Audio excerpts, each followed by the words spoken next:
Muy buenas tardes. Bueno, gracias Enrique y al comité organizador por esta invitación para compartir con ustedes algunos aspectos sobre la hipertensión arterial. Y quizás pues desde el punto de vista de la medicina interna o de la medicina que se hace a nivel primario, pues es una de las patologías, hasta un 80% del motivo de consulta que nos aqueja cada día. Y desafortunadamente pues estas cifras pueden ir subiendo cada día a medida que la población nuestra va en aumento. La intención con ustedes es compartir, ahora no me deja pasar la diapositiva. ¿Sí corre la diapositiva o no?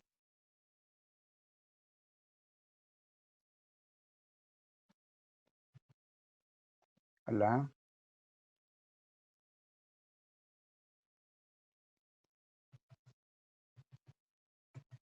Hola. No, doctor, no está corriendo la diapositiva. ¿Qué le habrá pasado a esto? A ver, yo pauso esto y vuelvo a salir nuevamente.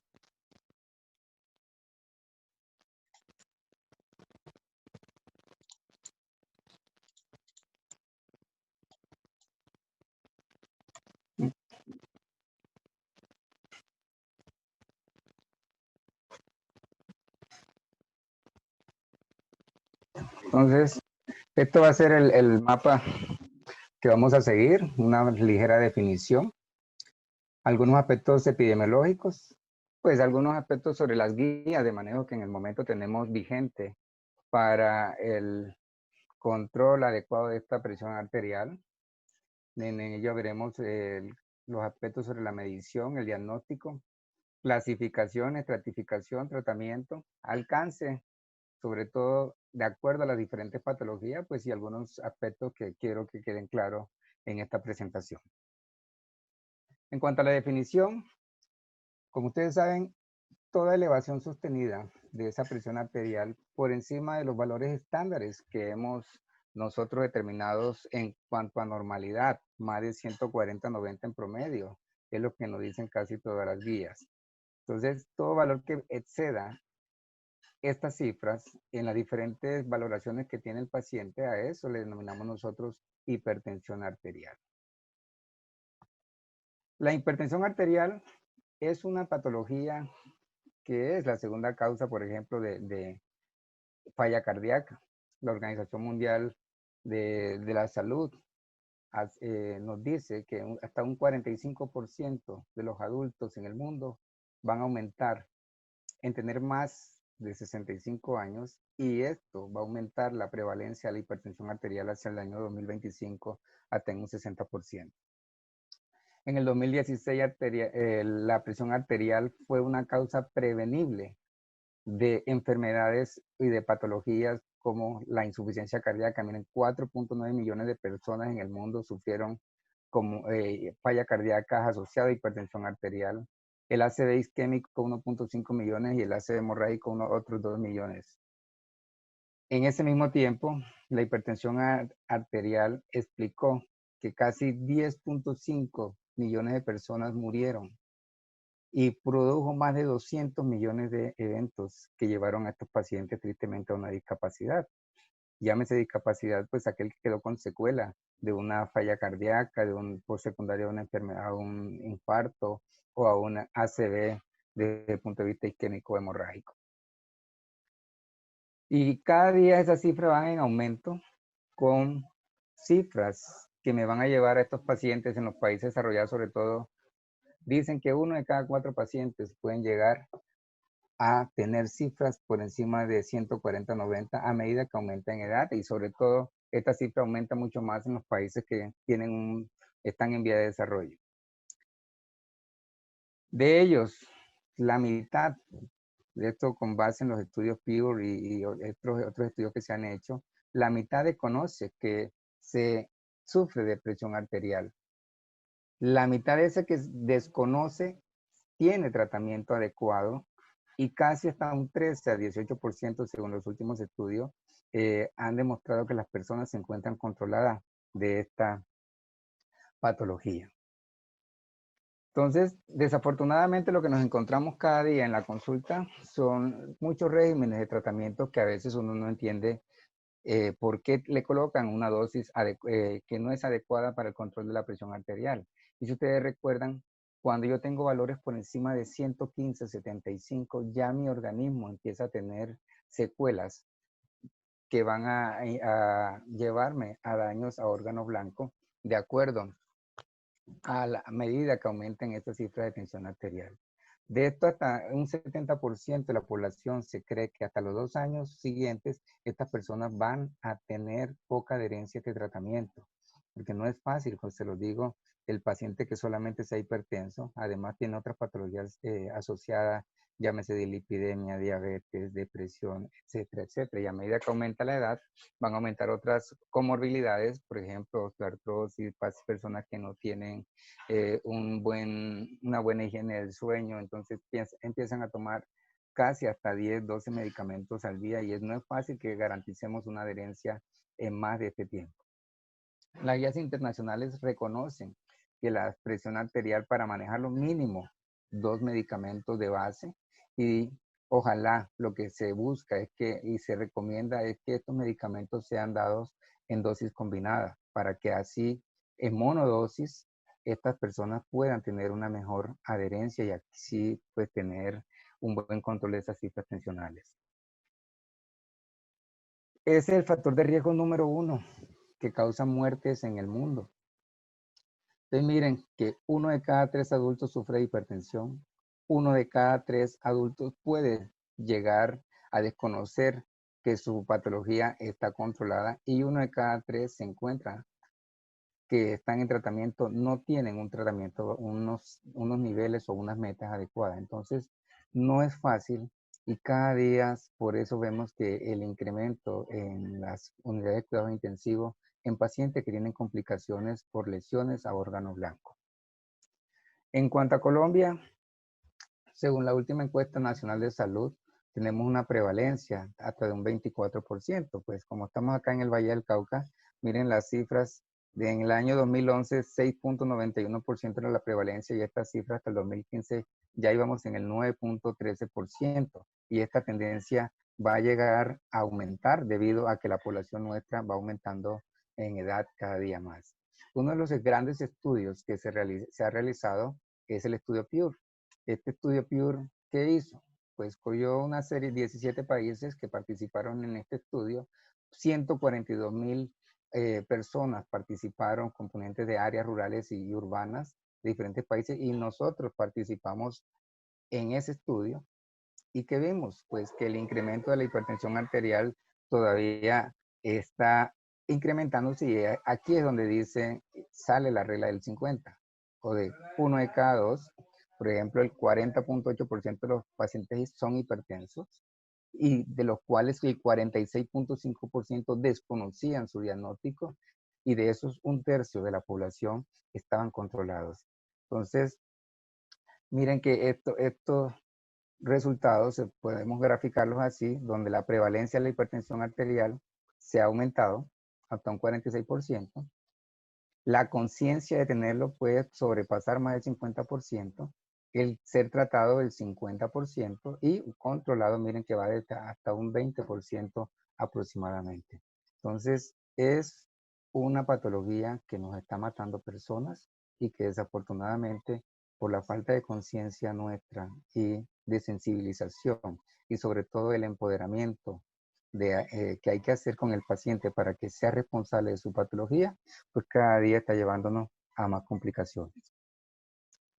Como ustedes saben, es un factor de riesgo mayor para enfermedad cardiovascular y eso lo han demostrado los diferentes estudios. Y esto pues me aumenta la incidencia en enfermedad cerebrovascular o en la posibilidad de que yo tenga un infarto. Y esto se ha determinados. Miren, desde 1948, cuando inició el estudio Framingham y en las diferentes etapas de estos estudios, pues se han asociado cada día y de acuerdo a la corte, se van descubriendo más relación con enfermedad coronaria y con otras complicaciones como son la enfermedad arrítmica o con las enfermedades, con la dislipidemia y así se puede dar el grado de cálculo de severidad de la hipertensión arterial asociado a otros factores de riesgo. Entonces, hemos tenido nosotros, pues como país, Colombia, al igual que muchos países en América Latina, pues no tenemos unos consensos muchas veces claros y nosotros nos basamos en diferentes guías y tomamos de la guía europea, tomamos de la guía americana y nosotros tenemos que mirar que estos estudios que han dado pie a la formación de las diferentes guías, pues son países que tienen muchos recursos y el nuestro, que es un país en vía de desarrollo, pues los recursos son finitos y como tal nosotros tenemos que saberlos administrar. Entonces muchas guías nos hablan, y este es el concepto que nos trae la nueva guía en cuanto a lo esencial y a lo óptimo. Cuando hablamos de esencial, los objetivos que tenemos que estar logrando de acuerdo a la evidencia disponible para ese tipo de patología. Y lo óptimo, ¿a qué se refiere? Se refiere, perdón, lo esencial a lo básico que tenemos que hacer, a lo mínimo que tenemos que hacer y eso es lo que debemos aplicar para los países como los nuestros. Y lo óptimo ya definitivamente son todos los datos que recogen toda la información para que cada evento que hagamos con el paciente que tiene el diagnóstico de hipertensión arterial, todos los eventos sean basados en una evidencia sólida y por lo tanto, pues así lograr alcanzar la meta que tanto soñamos con los diferentes pacientes. Entonces, nosotros tenemos guías vigentes como la europea del año 2018, la guía AJA que en el 2019 y la última, pues que es de este año, que va a salir publicada ahora en junio del 2020, pues ya tenemos los últimos consensos para el adecuado diagnóstico de esta patología y el tratamiento oportuno con diferentes grados de evidencia. ¿Qué nos dicen todas estas guías? Que debemos partir del principio en cuanto a hacer un buen diagnóstico de la presión arterial. ¿Y eso qué implica? Que en nuestros consultorios nosotros podamos tener toda la tranquilidad de colocar al paciente en una posición adecuada, de que el paciente cumpla unos requisitos mínimos que desafortunadamente por las afugias de muchas EPS, el tiempo de la consulta es mínimo. El médico, de acuerdo a tantas cosas administrativas que tiene que hacer, tiene que llenar una cantidad de requisitos para esa atención y lo que dejamos para el paciente escasamente serían 5 o 10 minutos. Pero, ¿cuál sería el ideal? Que este paciente por lo menos tuviese al menos 30 minutos de reposo, paciente que en las últimas 2 horas no haya consumido alimentos, que no haya consumido café, que no haya fumado, porque esto va a implicar que haya cifras elevadas falsamente en nuestra consulta o que el paciente tenga la vejiga vacía. ¿Por qué? Porque todo esto se ha medido y todos estos factores van a llevar a que el momento de hacer la lectura nosotros tengamos un valor inadecuado. Entonces el paciente debe estar con la espalda reposada en el espaldar, los pies descansando en el piso, una espalda recta, la rodilla a 90 grados. Nuestro brazo tiene que estar soportado, el antebrazo en una superficie plana. El manguito, por lo menos, debe ocupar un 80% de ese brazo para tener una adecuada toma de esas cifras, porque si es muy pequeño, vamos a tener un valor sesgado y si es muy grande, pues vamos a sobreestimar este valor. Entonces, necesitamos, igual ustedes ven que dentro de este mango hay valores de 43 a 55, 23, etcétera. Hay diferentes rangos y eso nos debe decir, de acuerdo al diámetro de ese brazo, el tipo de manguito adecuado que debemos utilizar. Si nosotros no hacemos lo mínimo, que es una toma adecuada, empezamos a tener un sesgo de entrada. Lo otro, tampoco podemos al momento de tomar la cifra tensional, redondear. Es decir, yo no entiendo muchas veces por qué si viene de 2 en 2 este tensiómetro, cómo tienen valores de 125/75. Entonces, lo ideal no es redondear esto a 120/80, 140/90, sino dar los valores que son. ¿Por qué? Porque 2 milímetros de mercurio que aumente esa cifra de tensión aumenta una posibilidad de riesgo a nivel del punto de vista cardiovascular. Entonces miren que hay diferentes valores solamente que se van alterando solo con no cumplir con ese tipo de requisitos, y eso nos podría dar a lecturas que son inadecuadas. Entonces, cada manguito, como les dije, tiene su diámetro, y de acuerdo a ese diámetro, si es adecuado, vamos a tener una sobreestimación o una subestimación de esos valores. Entonces, en cuanto al diagnóstico de la presión arterial, la evaluación que tenemos que hacer nosotros debe ser preferiblemente en ambos brazos. Eso sería el valor ideal. Y si hay una diferencia de más de 10 milímetros, pues vamos a tomar el valor más alto para tratar de tener un acercamiento en cuanto a las cifras reales que tenga este paciente. Se debe tomar la presión en los pacientes de pie, sobre todo en aquellos pacientes que le estén diciendo en el momento de la consulta: doctor, yo me estoy mareando cuando me levanto, doctor, cuando yo me levanto se me van las luces, etcétera, o tiene esa sensación de mareo, y que nos puedan estar haciendo sospechar que este paciente tenga un ortostatismo. Lo otro y que podríamos hacer, y es una tendencia que está buscándose, que sea la toma en el consultorio de una manera desatendida, es decir, dejar programado el tensiómetro, salirse del consultorio, porque muchas veces los pacientes solamente con la presencia del médico se altera, y por lo tanto puede tener una toma sesgada de eso. ¿Qué nos dicen las guías en cuanto a las cifras? Y eso, pues, ustedes saben que el año 2017, 2018, cuando salieron las guías SAHA, todo el mundo que amaneció, que se acostó con unas cifras normales, entre comillas, y al día siguiente se levantó siendo hipertenso, pues eso causó mucho revuelo. Entonces nosotros en Colombia tenemos la decisión de seguir las cifras que nos orientan la Unión Europea desde el año 2018. Y son las cifras que estamos manejando en las diferentes guías en muchas instituciones, y que aplican sobre todo para nuestra población. Entonces, se habla de una presión óptima cuando es una presión por debajo de 120/80. Es decir, si yo tengo un paciente que tiene este tipo de cifras y no tiene ninguna lesión a órgano blanco, yo podría hacer un seguimiento cada 5 años. Si tengo una presión entre 120, 129 de sistólica y 80, 84 de diastólica, por lo menos cada 3 años. Y de acuerdo a esos valores, si está en un estado que llamamos antes de prehipertensión, o sea, normal alta, allí en este tipo de pacientes, si ya encontramos que hay alteración a nivel de ocular, por ejemplo, que haya indicio de retinopatía, o que haya un aumento en la microalbuminuria, por ejemplo, ya esto me debería hacer pensar en que hay probablemente una presión enmascarada. O lo otro, si tenemos fracciones por encima de 140/90, tenemos que repetir esos valores, y con base en esos valores, pues tomar la decisión de qué tipo de estudio tenemos que hacer con este paciente. ¿Qué dicen las nuevas guías? Si yo tengo valores por debajo de 130/85, yo por lo menos en 3 años debería repetir esta toma nuevamente. Pero si yo tengo más de 3 factores de riesgo, por lo menos, yo debería evaluar al paciente cada año si es posible.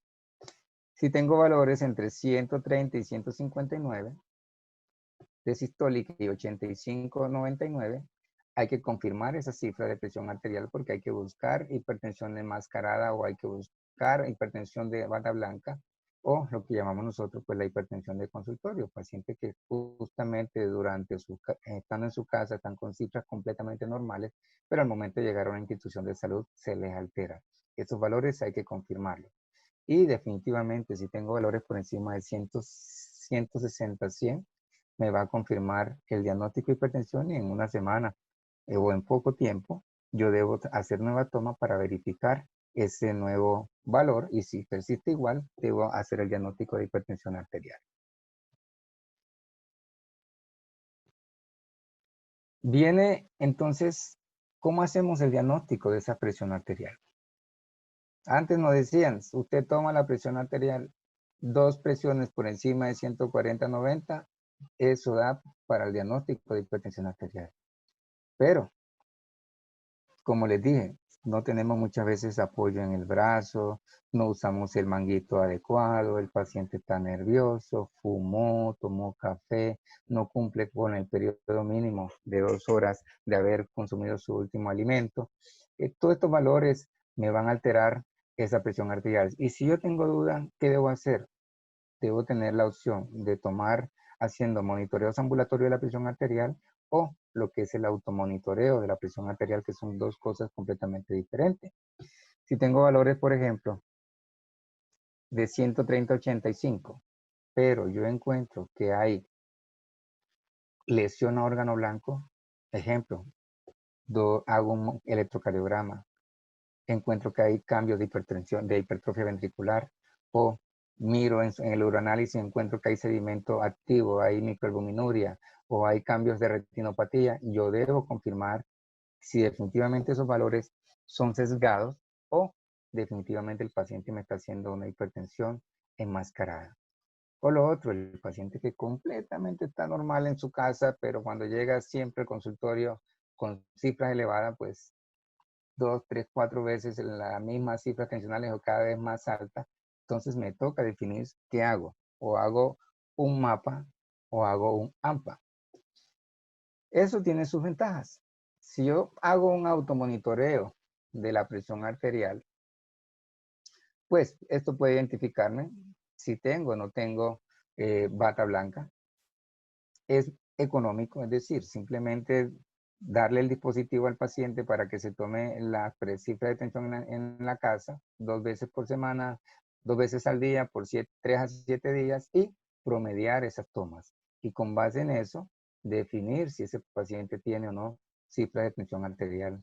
Si están por encima de 135, 85, este paciente tiene una hipertensión arterial.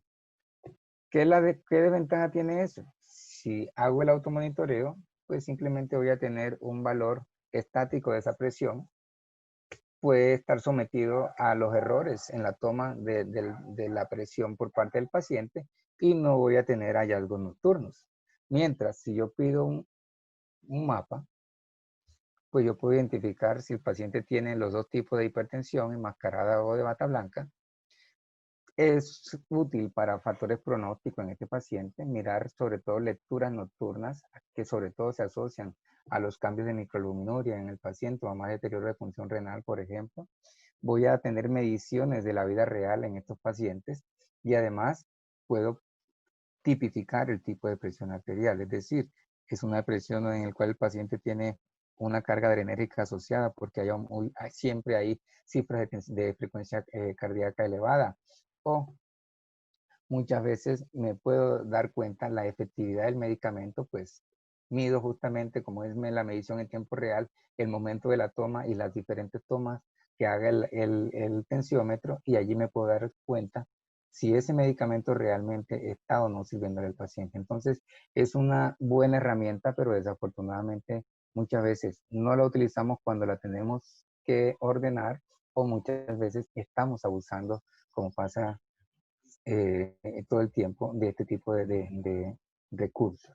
¿Qué desventaja? Pues como ya lo dije, es costoso y pues es incómodo para el paciente que cada media hora, de acuerdo a cómo se programe, cada media hora o cada 20 minutos, eso esté tomando la presión arterial y el paciente pues se ponga nervioso. Muchos se alteran en su sueño porque es ruidoso el tipo de dispositivo que le colocan, entonces el paciente manifiesta mucho disconfort. Entonces, ¿cuál definir? Pues nuestro medio, muchas veces utilizamos más el mapa más que el automonitoreo de la presión arterial.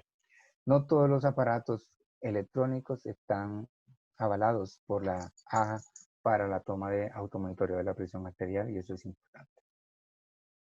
Entonces, las indicaciones del automonitoreo como seguimiento en el paciente de hipertensión arterial, cuando yo sospeche que este paciente tiene una hipertensión de bata blanca, cuando este paciente yo encuentro que tiene cifras normales, entre comillas 130-80, por ejemplo, que ya son cifras que son normales a elevarse, y encuentro que hay daño en órgano blanco, este paciente requiere un automonitoreo. Y cuando yo definitivamente sospecho que mi paciente no se está tomando el medicamento que se le está ordenando para la presión arterial.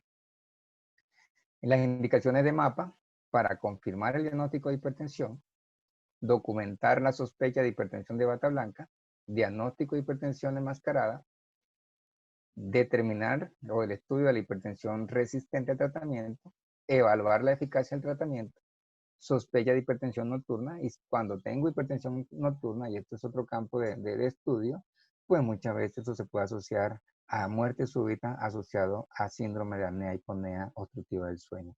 Y cuando el paciente me dice, doctor, yo estoy teniendo eventos en el cual me estoy mareando, no puedo estar de pie rápidamente porque empiezo a ver luces, o se ha desmayado y el paciente en su consultorio tiene presiones normales, entonces si yo quiero evaluar si este paciente me está haciendo ortotatismo, pues puedo dejar colocado este mapa para ver en qué momentos del día el paciente me está haciendo eventos de hipotensión y así poder determinar ajustes en su medicación.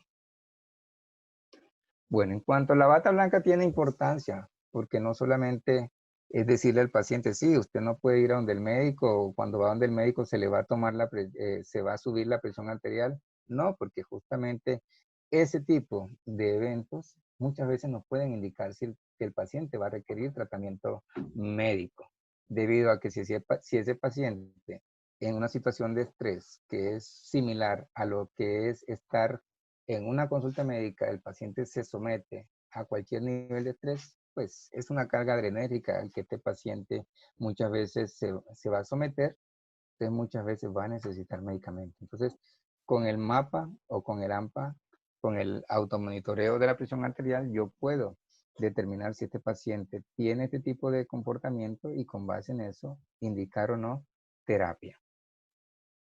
Con el otro es la hipertensión enmascarada.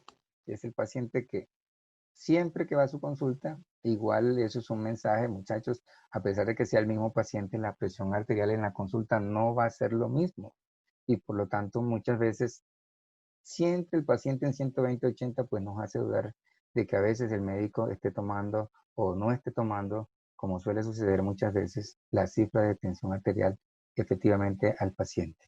Pues no es promediar, no es mirar el comportamiento que el paciente tiene en las últimas consultas y dejarle un valor, porque muchas veces cuando yo tengo este tipo de pacientes que supuestamente está perfectamente controlado, pero cuando pido los paraclínicos el paciente tiene microalbuminuria, tiene hipertrofia ventricular, está colocándose disneico, ¿qué está pasando? Algo me debe estar sucediendo y algo me dice que ese tipo de mediciones está sesgado o no se está haciendo adecuadamente, entonces yo puedo identificar muy bien si esa hipertensión está enmascarada.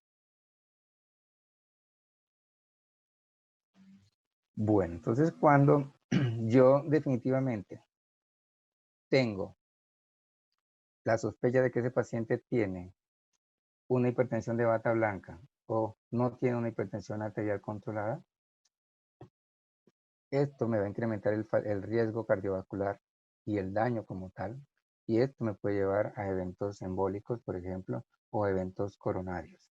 Entonces, es importante determinar cuando yo hago el diagnóstico de hipertensión arterial, qué es lo que me está llevando a que este paciente tenga valores anormales en mi consultorio o qué condiciones pueden estar predisponiendo a que este paciente tenga subvaloraciones de la misma y por lo tanto yo no puedo identificar adecuadamente ese factor de riesgo que lo va a llevar a complicaciones, ya sea del punto de vista cerebral o del punto de vista coronario.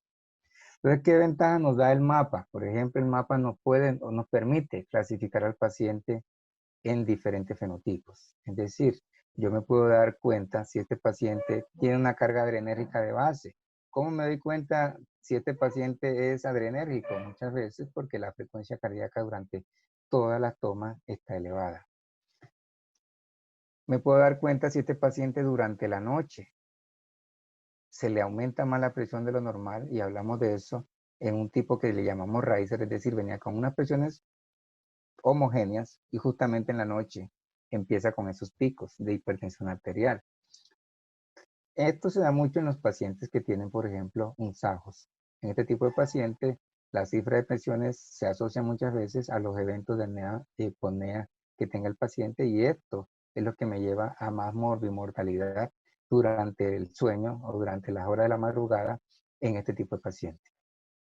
Y hablo de riser cuando tengo un aumento, que no haya una disminución por debajo del 10% en este tipo de pacientes. Los non-dipper significan que la cifra de tensión arterial nunca baja durante la noche, es decir, durante el día estuvo elevada o permanece estable y en la noche uno espera que fisiológicamente se baje la presión hasta un 10%. Y cuando esto no se da, es lo que llamamos un dipper, un no dipper. Y es dipper cuando normalmente, y si tiene que ver con el ritmo circadiano, pues se disminuyen las cifras de frecuencia cardíaca, se disminuyen las cifras de tensión arterial y es lo que decimos que esperamos que todas las personas hagamos picos dipper que van entre un 10 al 20% del promedio de esa presión arterial. Y los otros son dipper extremos que durante la noche hacen un descenso por debajo del 20%. Entonces, con base en esto, si que yo clasifique o tipifique a mi paciente, yo voy a tratar de ordenar un tratamiento adecuado y hacer los ajustes que el paciente necesite durante el día. Entonces, no solamente es pensar y diagnosticar al paciente de acuerdo a las diferentes guías en hipertenso o hipertenso tipo 1, tipo 2, dependiendo de la guía que nosotros estemos viendo, sino con base en esa clasificación de hipertensión o no, es importante que nosotros determinemos cuál es la terapia adecuada. Y esa terapia adecuada u óptima en la cual debemos actuar va a depender de las cifras de presión arterial que tengamos en ese paciente y en los factores de riesgo asociados. Miren, por ejemplo, en el año 2017, lo que se consideraba hipertensión, ya cifra de 120, 129 hasta y menores de 80, eran lo que para los europeos era una presión normal alta. Entonces, todo eso causó mucho revuelo, pues afortunadamente las nuevas guías nos están llevando nuevamente a valores de 130, 90 para el diagnóstico de hipertensión arterial. Y esto pues está de acuerdo literalmente con la clasificación europea en cuanto a la cifra y es una cifra más coherente para nuestro medio. Entonces, cuando decimos que hay una hipertensión con base en el mapa, pues cuando tengamos pues valores por encima de 135, 85, nosotros vamos a tener unas cifras de hipertensión arterial en el paciente al que le hacemos un automonitoreo o le hacemos un mapa. Entonces, ¿por qué es importante clasificar a este paciente en un riesgo, en un grado de riesgo y el score, por ejemplo, que es el riesgo que utilizan los europeos? Si tengo un paciente que es con presión normal alta, pero tiene diferentes factores de riesgo, ya lo puedo clasificar. Ha tenido ya, por ejemplo, tiene cifras normales, pero ya tiene una enfermedad cerebrovascular establecida, pues esto ya me lleva a un paciente de muy alto riesgo. Entonces, no es lo mismo tener un paciente normal alto que ya tiene un evento coronario o un evento cerebrovascular a un paciente que tenga una hipertensión ya establecida, mayor a 160-100 y que tenga, por ejemplo, uno o dos factores de riesgo apenas. Entonces, son riesgos que se pueden equiparar, son riesgos que nosotros tenemos que identificar y con base en eso nosotros debemos buscar cuál es la terapia más adecuada en los pacientes. No esperar a que el paciente tenga 160-100, a que tenga hipertensión, hipertrofia ventricular izquierda, a que tenga un evento cardioembólico para poder tomar ajustes de en la medicación. Entonces, ¿qué es lo mínimo? Clasificar a este paciente de acuerdo a los diferentes scores en nuestro medio. Si ustedes conocen el Framingham modificado, por ejemplo, para nuestro medio, o los europeos utilizan el score, lo ideal es eso, identifique qué factores de riesgo me van a llevar a que este paciente tenga o no complicaciones a órgano blanco de una manera temprana. Sobre todo pensar en los pacientes que tienen mayores de 65 años, que tengan una frecuencia cardíaca elevada, que tengan un perfil lipídico alterado, que tengan la historia familiar de hipertensión arterial y de difícil manejo, o que ya tengan una lesión a órgano blanco, llámese hipertrofia ventricular o llámese una tasa de disminución de la filtración glomerular por debajo de 60 mililitros por minuto, o que el paciente tenga ya un stroke o tenga una falla cardíaca. Entonces, todas estas cosas yo debo identificarla. ¿Qué nos dice la nueva guía? La nueva guía nos habla de que nosotros también debemos buscar otros factores, por ejemplo, como la hiperuricemia, que está asociada a complicaciones de nefropatía. Otros factores de riesgo que me van a incrementar todavía mucho más la enfermedad cardiovascular pueden ser la enfermedad inflamatoria intestinal. Entonces, esas causas que muchas veces no le ponemos atención en la consulta al paciente, miren que la nueva guía nos hablan ya que este tipo de patología nos pueden contribuir a aumentar el riesgo en este paciente que tiene ya una hipertensión de base, el EPOC como tal, los trastornos psiquiátricos, y en estos medios, por ejemplo, de pandemia, donde las personas tienen tanto estresor psicosocial, pues esa cifra de tensión todavía se está aumentando mucho más. Entonces, ¿qué es importante desde el punto de vista esencial? Hacer una evaluación inicial y no se necesitan muchos paraclínicos para ello. Sabemos que nuestros recursos son finitos y esos recursos como tal yo los debo saber administrar. ¿Qué es lo mínimo que un paciente debe tener? Un sodio, por ejemplo, un potasio, una creatinina basal, un perfil lipídico con su glicemia, un uroanálisis donde miremos si hay o no presencia de microalbuminuria y un electrocardiograma que sepamos identificar de entrada cuáles son, si hay o no hay cambios que nos indiquen ya hipertrofia ventricular. Y en las consultas de seguimiento, vamos a hacerlo por lo menos una vez al año, de acuerdo a si ese paciente tiene o no tiene control de sus cifras tensionales. Entonces es importante siempre evaluar la presencia de daño a órgano blanco, buscar los factores de riesgo que tenga activo este paciente, y por ejemplo, este paciente con el 5x7, que es la metodología que utilizamos siempre nosotros, en el cual siempre miramos estilos de vida saludables, la sensación del tabaquismo, las metas de glicemia, las metas de lípidos, el consumo de una dieta adecuada, la práctica de ejercicio y sobre todo influir en esa obesidad. Entonces, con base en esa lista de chequeo que yo debo hacer, yo siempre debo hacer la evaluación de mi paciente. Entonces, los laboratorios básicos que los debe tener un paciente que sea hipertenso son glicemia, su hemograma, perfil lipídico, su sodio sérico, su creatinina, su TSH, pues si el paciente mayor de 65 años, uroanálisis y el electrocardiograma. Opcionales, pues, ¿qué va a llevarme a realizar un examen opcional?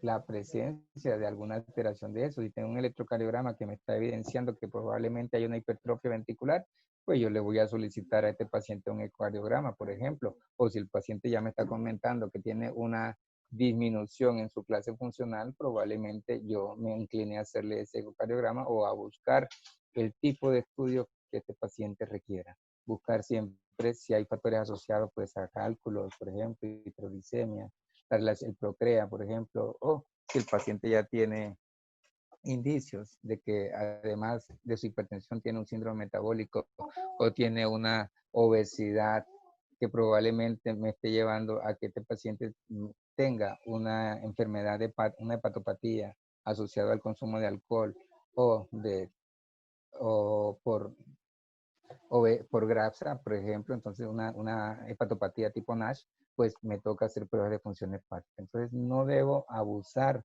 de las ayudas diagnósticas, sino saber en qué momento preciso yo debo solicitar ese tipo de ayudas. Bueno, entonces en cuanto al tratamiento, si ya yo establezco que mi paciente tiene una hipertensión arterial, lo ideal, y esto suena frase de cajón, pero es lo que nosotros debemos siempre predicar en nuestros pacientes, las modificaciones en el estilo de vida. Hay estudios en el cual la modificación del estilo de vida nos puede alcanzar hasta disminuir hasta 20 milímetros de mercurio en la cifra de tensión arterial. Eso no lo hace ningún medicamento. Esto, pues, aunque no haya COVID en estos momentos que nos esté impidiendo la realización de ejercicio, nosotros debemos predicar en nuestro paciente la realización adecuada de estos estilos de vida. Entonces, buscar lo esencial, ya saben que es lo básico, lo mínimo que nosotros debemos buscar en estos tipos de pacientes, o en estos países más desarrollados se busca lo óptimo, toda la evidencia que nos ha aportado en cada cambio, cada modificación que nosotros debemos realizar en el paciente. Tratar de buscar los medicamentos y qué nos dicen cuáles son los medicamentos adecuados.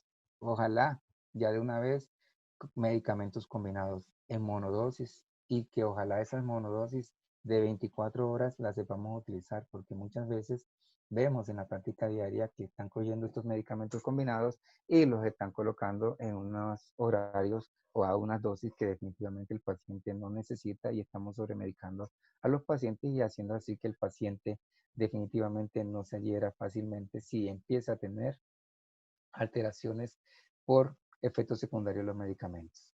Entonces es importante esto, clasificarlo, buscarle los factores de riesgo, mirar en cuánto tiempo hay modificaciones o no, y estas modificaciones mínimo 3 meses.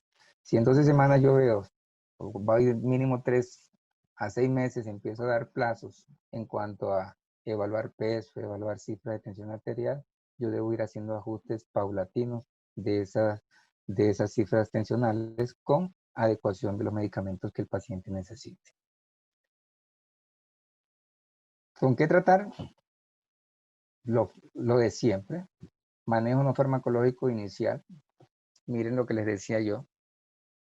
Cómo solo practicar estilos de vida saludable, cómo puede influenciarme hasta más de 20 milímetros de mercurio en el efecto de la presión arterial. Entonces, si usted en este paciente me lo lleva a que baje de peso y tienen que ser metas reales, metas palpables, dígale al paciente qué tareas se les deja, en cuánto tiempo se espera que este paciente alcance una meta determinada del peso y reevaluar en ese tiempo.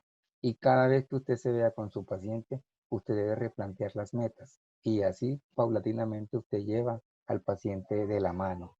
Entonces miren que todos estos factores ya están medidos y no hay medicamento, como se lo digo, que hagan las maravillas que hace las modificaciones en este estilo de vida. ¿Cuál sería la droga ideal? Pues que ojalá dure 24 horas, por ejemplo, que sea costo efectiva, que sea bien tolerado y que ofrezca más beneficios que maldad en los pacientes. Y desafortunadamente, muchos pacientes con el primer efecto secundario nos dejan el medicamento y muchas veces quedamos pensando nosotros de que el paciente lo está tomando y el paciente no lo toleró y arbitrariamente dejan de tomar el medicamento. De por sí el paciente ya tiene predisposición a no tomar la medicación y desafortunadamente si nosotros no lo educamos bien, no le decimos cuáles son esos posibles efectos secundarios, probablemente el paciente no se nos adhiera a nuestra terapia. No se trata de leer esto, pero ¿qué nos dice esto a grosso modo? Debemos buscar medicamentos combinados y combinaciones adecuadas. Por ejemplo, si yo tengo un paciente por debajo de 30 años o mayor de 60 años que sea hipertenso de nuevo, este paciente, lo primero que yo debo buscar son secundarismos. Y dentro del secundarismo, yo debo analizar bien que este paciente no tenga una enfermedad renovascular. Y como tal, si yo llego a colocar un IECA, por ejemplo, probablemente haga más daño y el medicamento ideal no sería un IECA, sino en este paciente probablemente un calcio antagonista para estudiar muy bien si hay una hipertensión secundaria o no. Entonces, la idea es eso, hacer combinaciones tempranas a dosis mínimas y cada 3 meses o cada 6 meses, con base al seguimiento que yo estoy haciendo en mi paciente, tratar de ir añadiendo medicamentos a la terapia. Cosa que cuando el paciente ya, yo definitivamente, por escala de Morinsky-Gray, por ejemplo, este paciente determine que verdaderamente es adherente a la terapia, de que no me está mintiendo, de que no, porque ese es un problema serio. Nosotros le preguntamos al paciente si se toma el medicamento, el paciente nos va a decir lo que nosotros queremos escuchar y por lo tanto el paciente nos miente, nosotros pensamos que la terapia no está haciendo nada y empezamos a subir medicamentos y el paciente ya tendría 4 o 5 medicamentos y esa cifra de tensión arterial no le baja. Entonces, la guía colombiana, ¿qué nos dice? El consenso colombiano, iniciar tratamiento con diuréticos, con medicamentos tiacídicos, añadir un IECA, dependiendo si hay o no daño a órgano blanco, un ARA2 si no se tolera el IECA. Y desafortunadamente eso es una práctica que cada día está creciendo más y son los medicamentos más formulados en el mundo, los ARA2, en vez de los IECA. ¿Por qué? Porque muchas veces nosotros obviamos el efecto secundario de la tos e inmediatamente iniciamos un IECA. Determinar si hay daño a órgano blanco y con base en ese daño a órgano blanco, si el paciente ya tiene otra comorbilidad, enfermedad renal, diabetes, pues vamos a estar iniciando combinaciones adecuadas. Entonces, es un paso a paso y no es simplemente iniciar medicamentos porque sí. No todos los pacientes lo vamos a tratar como un diurético, no todos los pacientes son para IECA, no todos los pacientes son para calcio antagonista, sino que tenemos que buscar el medicamento adecuado. En nuestro medio, por ejemplo, dentro del PBS se encuentra ya el enalapril combinado con hidroclorotiazida o el losartán con hidroclorotiazida, por ejemplo, que son dosis que se pueden tolerar en el paciente, pero seamos coherentes. Por ejemplo, si vamos a colocar un medicamento combinado con tiazida, ¿por qué tenemos que colocarlo en la noche? Si el paciente se va a levantar en la noche a orinar varias veces y eso va a deteriorar su calidad del sueño y eso me va a empeorar el control adecuado de las cifras tensionales también. Entonces es importante, estos son las recomendaciones que están en el consenso, si ustedes las requieren, con mucho gusto se las puedo facilitar para que busquemos, como les digo, es tratar de mirar cuál es el medicamento más adecuado con base en el factor de riesgo que tiene mi paciente, con base en daño al órgano blanco y las cifras de tensión arterial que yo quiera buscar. Con base en eso yo debo seleccionar el medicamento que es adecuado. ¿Qué es importante y qué es lo que nos dicen las guías en total? Yo no debo buscar cifras en todos los pacientes por debajo de 130/80 o de 120/80. Ningún paciente, oíganlo bien, debería estar con cifras por debajo de 120/70. ¿Por qué? Porque está demostrado que el ortotatismo y en los pacientes, por ejemplo, mayores de 65 años o pacientes octogenarios, son pacientes que tienen mucho riesgo de caídas y los eventos a nivel deterioro, a nivel neurológico es mucho mayor. Entonces, en estos pacientes buscar cifras por debajo de 160/90. Eso es el tope que debo tener en mi paciente. Aquí simplemente es para mostrarles las dosis máximas a las cuales yo debo llevar a un paciente. O sea, hay que ser coherente con eso. Hay que saber qué tipo de medicamento vamos a utilizar.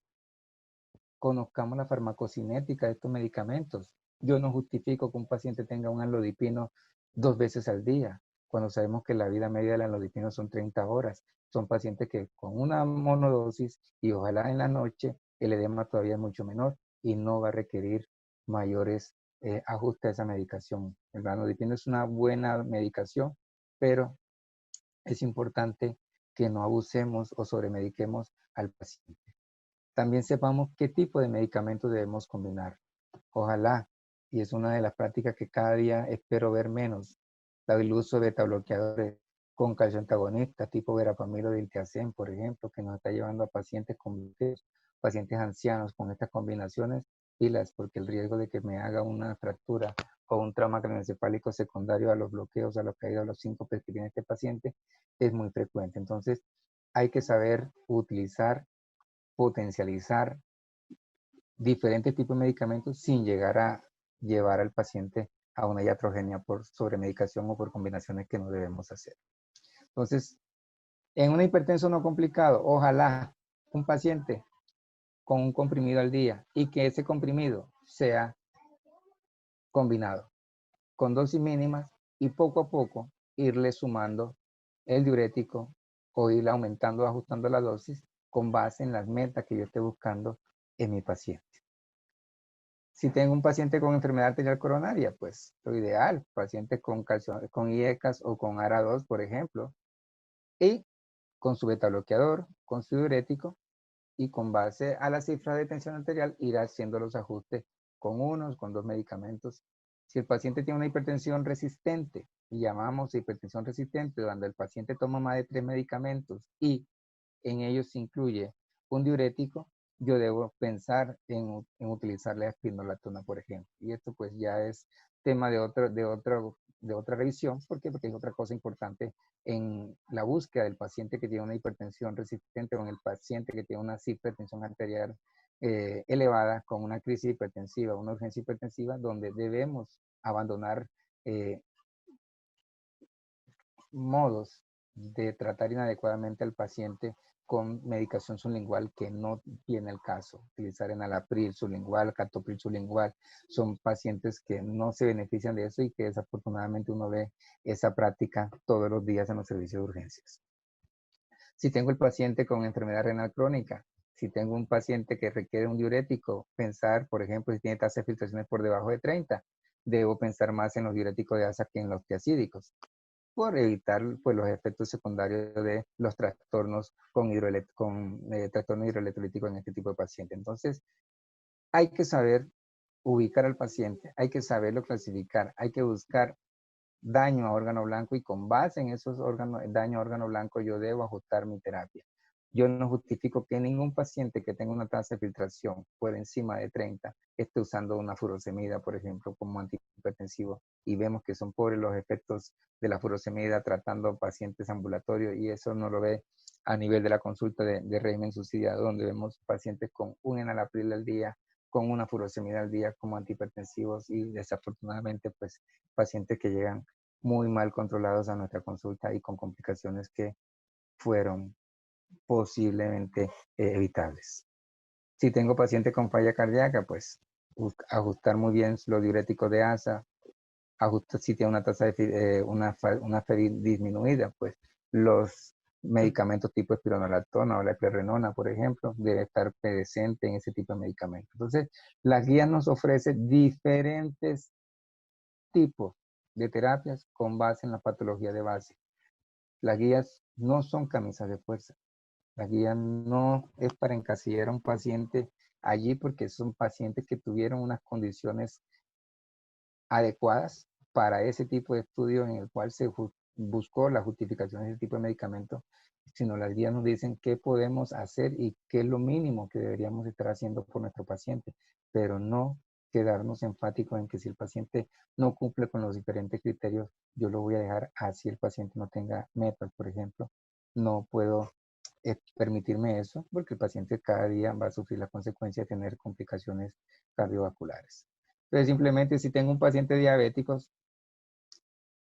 iniciar con IECA, por ejemplo. Si el paciente tiene una microalbuminuria asociada, su calcio antagonista, o si tiene enfermedad coronaria, ya lo vimos, o enfermedad renal crónica, o si tiene la enfermedad cerebrovascular, por ejemplo, cuáles son los medicamentos que debería estar recibiendo este paciente. Entonces, es simplemente guía en el cual yo puedo decirle, utilice el medicamento que usted cree adecuado y tiene un sinnúmero de eventos en el cual yo puedo tratar de ajustar la medicación.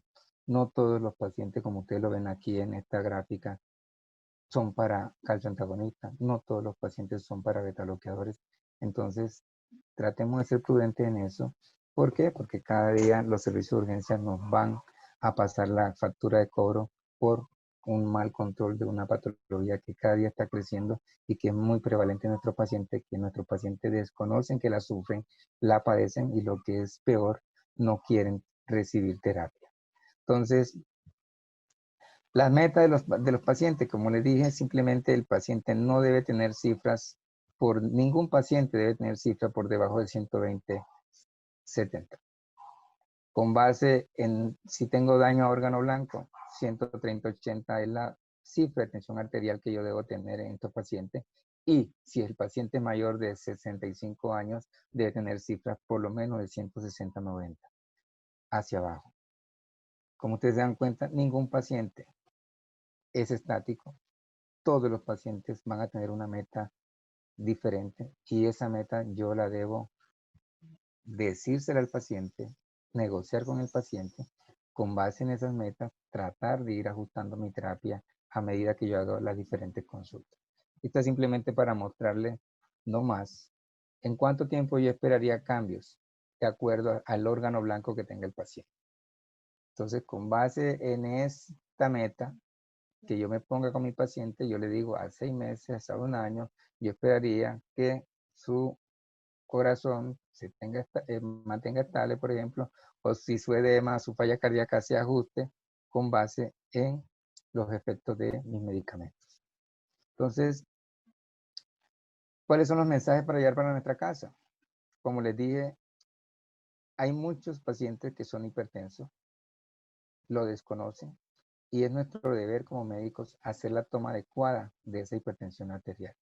Buscar, cuando usted tenga pacientes delante de usted que tenga cifras entre comillas normales, menos de 140/90, no decirle estás bien, quédate quieto, quédese en casa, no, hay que decirle, buscarle activamente cuáles son los órganos que tiene comprometidos, si hay órgano blanco, si hay hipertensión pulmonar, si hay hipertrofia ventricular, si hay retinopatía, hay que hacer fundoscopia, hay que hacer una buena semiología, tratando de buscar esos órganos blancos. Estratificar a mi paciente. Tienen un paciente hipertenso, no todos los pacientes vamos a iniciar con lo mismo, con base en el riesgo que el paciente lo tenga, si es riesgo alto, estratificar el manejo de lípidos, mejorar el manejo glicémico, mejorar la cifra de tensión arterial por debajo de 130/80 si tiene lesiones a órgano blanco como riñón o es diabético. Ojalá siempre iniciar con terapias combinadas, monodosis, para que el paciente logre una mejor adherencia. Seguimiento estricto con base en la búsqueda de esos factores de riesgo y con base en el sistema SMART que usted coloque en su paciente, con valores que sean medibles, que sean realizables. Es decir, paciente que tiene un índice de masa de 40 kilos por metro cuadrado, yo no le voy a decir, usted va a bajarme a 25 kilos por metro cuadrado. No, usted tiene que ser realista con el paciente, usted tiene que ser puntual con este paciente y cada 3 meses, cada 6 meses, con base en ese seguimiento, usted tiene que reevaluar cada vez esas metas y esos objetivos en el paciente. Como le digo, metas alcanzables e individualizar cada paciente. Bueno, eso es lo que yo quería compartir con ustedes.